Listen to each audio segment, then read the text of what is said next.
So, Toho just announced their next Godzilla movie's title by way of a 1-minute announcement video. That's it. It's an entire 1 minute of hype just for a title drop. When you have Godzilla level clout, you just get to do this kind of thing, and a bunch of nerds will make videos overanalyzing it. Anyways, I think there's some interesting things we can analyze about this trailer, so let's take a look. So obviously the meat of this video as far as information we can glean is the title itself. And now that I've also spent a similar amount of time waffling, I will finally reveal that the title for the next film is Godzilla Minus Zero. Now that title doesn't actually give a ton of information on its face, but in the context of Godzilla Minus One, we can actually wring some blood from this stone. I mean, as a sequel to Minus One, 0 is the next number after -1 if we're going up. So it makes a kind of sense that the sequel to Minus One would be 0 in a way. But the minus carrying over is a little strange in a way. There is no -0 after all, or rather 0 and -0 are actually just the same thing, and thus the negative is unnecessary, it's superfluous. So it could just be an aesthetic choice, very possible, but I think the title likely isn't purely numerical. We have to look a little bit deeper than that. To do that, we need to think about what Godzilla Minus One means as a title. Well, like most titles, it can actually mean several things, but the premise laid out by the official teaser trailer is that in the wake of World War II, Japan had lost everything. Their cities, their pride, their independence, all gone, returning them to a null state, to 0. Then Godzilla arrives. Godzilla takes them below 0, from 0 to -1. Extending this to the new title, this film likely takes place sometime after Reconstruction. Japan is finally able to leave 0 until Godzilla returns to bring them back down to 0. I think there's two really good time periods for this. Either sometime during the economic miracle period from 1955 to 1973, when the oil crisis struck, which also happens to include most of the Showa era post the original Godzilla film, or we could go with the mid-1980s economic bubble, which colors the Heisei era films.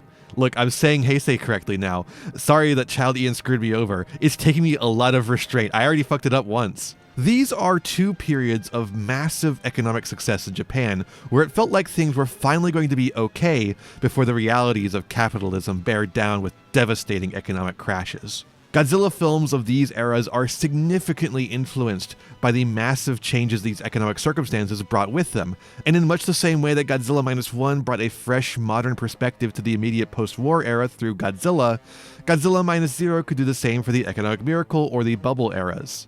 Godzilla could be the market crash made manifest, come to Japan to return them to nothing. Or it could be that these brief periods of economic prosperity gave Japan the ability to withstand a Godzilla attack more effectively.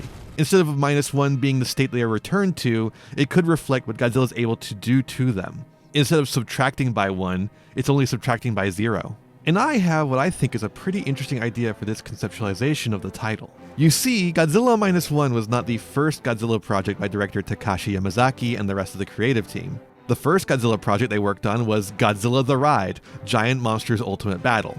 This 4D ride for a theme park is where they first premiered a new Godzilla design that sat somewhere between the American Godzilla and the Heisei era counterpart, which would be further refined for use in -1. Now this ride also had a Ghidorah and a Rodan that could be theoretically adapted in a future film, but I want to draw your attention a little further ahead first. After the release of -1, the team made a second ride, Godzilla the Ride Great Clash.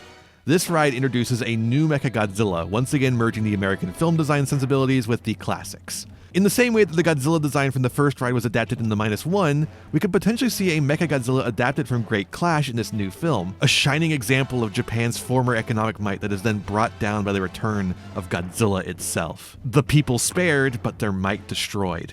This could bring an additional meaning to the title -1 if they also give this new Mechagodzilla the absolute zero beam that Kiryu wielded, bringing Godzilla down to 0 degrees Kelvin to finish it off for an extra 0 in there. Now this idea is a bit more tenuous obviously, but I'm sure you can see the logic here, right? It could happen. In a similar vein, that 0 could also just stand for good old Monster Zero, King Ghidorah. Remember, in the first Godzilla ride they made a Ghidorah design that they haven't used yet, so it's definitely possible.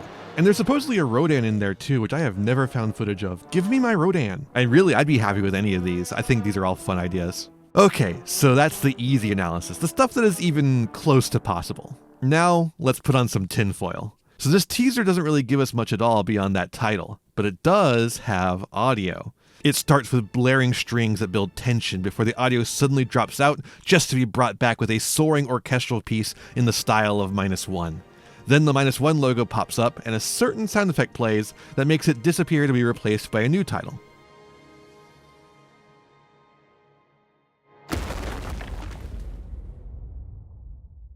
Now, this sound effect is probably just a stomp sound effect, but one person in the comments said it was a sound effect from Godzilla vs. Hedorah when Godzilla begins to tear Hedorah into pieces to finally kill it.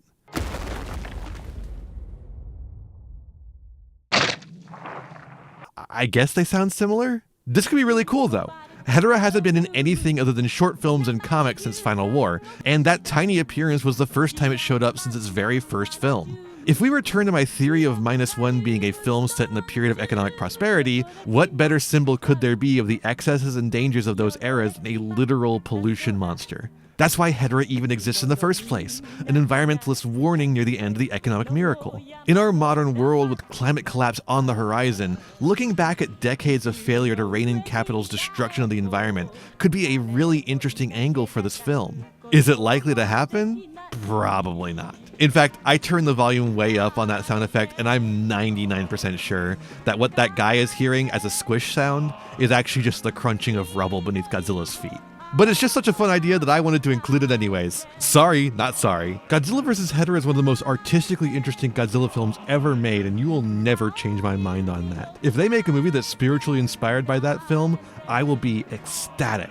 They will have to pay me to stop coming to the theater. It's not gonna happen, again, but I want it to so bad. Now, is this all overanalyzing a 1-minute title drop? Yes, of course. I said that at the beginning of the video, weren't you listening? But it's also fun. And not only is this fun, but this kind of exercise helps us look deeper at the films we love and their influences. So I invite you to put your crackpot theories, or just what you'd like to see in this brand new entry in the Godzilla -1 saga, in the comments below. Oh, also, I forgot to mention, the way the title is designed kind of makes it look like it says goo. Hey there, thanks for watching. I hope you enjoyed this video. I've got a lot more for you if you want them. Just hit that subscribe button and ring the bell to get notifications. I'd also appreciate if you left me a like and a comment and maybe shared the video around with your friends. You can also follow me on all the usual social media sites. Just check out my website in the description below for more info. My videos are funded by my patrons, Ko-fi subscribers, and YouTube members, whose names you'll see scrolling by in these credits here. For just $1 a month, you too could find yourself here, trapped in my end screen for all eternity, among other benefits. In particular, I'd like to thank Jeremy Coatney, Frog Prince Michael, Fleakill, Haru Hayes, the Almighty Ferret Lord, Fire Mizumi, Beastman, Bryn, and Beelzis. A big thanks to all my patrons and to my little community as a whole. Remember to be kind to yourselves, be kind to others, and have a wonderful whatever time it is for you. Bye-bye!